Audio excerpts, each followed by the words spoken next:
मरियम और एलिजाबेथ। लूका पहला अध्याय का 39 से 46।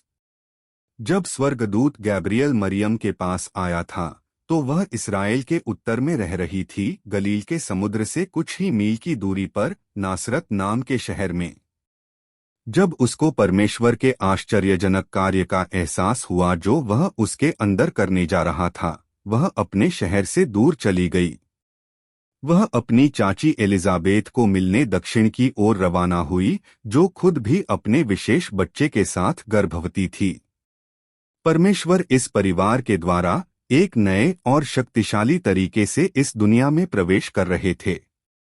एलिजाबेथ और जकरयाह यहूदिया के एक पहाड़ी देश में रहते थे। जब मरियम आई और उसकी चाची ने उसकी आवाज सुनी, एलिजाबेथ के अंदर बच्चा कूद पड़ा। एलिजाबेथ ने परमेश्वर की आत्मा से परिपूर्ण होकर यह घोषणा की और उसने बड़े शब्द से पुकार कर कहा, तू स्त्रियों में धन्य है और तेरे पेट का फल धन्य है। और यह अनुग्रह मुझे कहाँ से हुआ कि मेरे प्रभु की माता मेरे पास आई, और देख, ज्यों ही तेरे नमस्कार का शब्द मेरे कानों में पड़ा, त्यों ही बच्चा मेरे पेट में आनंद से उछल पड़ा। और धन्य है वह जिसने विश्वास किया कि जो बातें प्रभु की ओर से उससे कही गई वे पूरी होंगी। वाह! एलिजाबेथ का विश्वास मरियम की तरह शुद्ध था। उसने उस बच्चे को प्रभु माना। वो दोनों जकरयाह से, जो एक महान याजक था और जिसने परमेश्वर के दूत पर संदेह किया, कितनी अलग थी।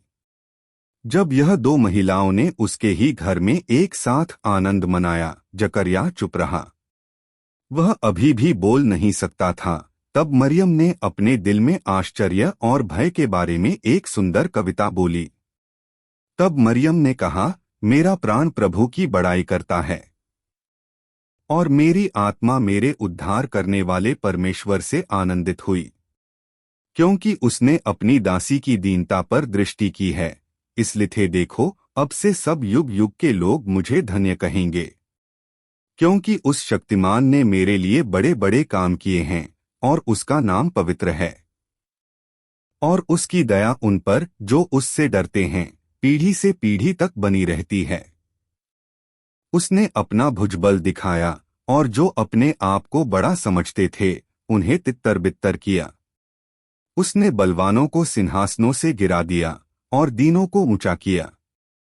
उसने भूखों को अच्छी वस्तुओं से तृप्त किया और धनवानों को छूछे हाथ निकाल दिया। उसने अपने सेवक इस्राएल को संभाल लिया कि आपकी उस दया को स्मरण करे जो इब्राहिम और उसके वंश पर सदा रहेगी, जैसा उसने हमारे बाप दादों से किया था। जैसे मरियम ने मानवता के इतिहास में अपनी कीमती भूमिका के बारे में सोचा, वह जानती थी कि यह उसके लोगों के लिए परमेश्वर के वादों की पूर्ति थी। वह इस बात से आनंदित थी कि परमेश्वर ने उसके जैसे एक गरीब दासी लड़की को इस दुनिया में उद्धारकर्ता लाने के लिए चुना। हम भी उसकी प्रसन्नता अपने उद्धारकर्ता की मां के साथ बांट सकते हैं। मरियम एलिजाबेथ के साथ 3 और महीने रही। फिर वह घर नासरत लौटी, जहां यूसुफ और बाकी लोग जल्द ही यह जानेंगे कि मरियम का बच्चा होने वाला था। धन्यवाद।